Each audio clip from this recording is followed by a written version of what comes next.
د وعده صادق څلورم عملیاتو و 13مه څپه توغندیز بریدونه د 3 ساعتو لپاره دوام درلود. د ایران د تسلیم خبري اژانس راپور ورکړی چې د وعده صادق څلور په نوم عملیاتو د توغندیز بریدونو و 13مه څپه تېره شپه پیل شوه. د سرچینې د معلوماتو له مخې دغه بریدونه د توغندیو په وسیله ترسره شو او چې لږ تر لږه 3 ساعته یې دوام درلود. ویل کېږي چې دا بریدونه د عملیاتو د نوې مرحلې برخه ده چې په څو پړاوونو کې ترسره کیږي.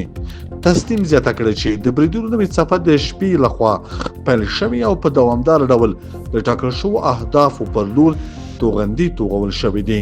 تر اوسه د بریدونو د دقیقو زیانونو او احتمالي تلفاتو په اړه رسمي جزئیات نه دي خبر شوي.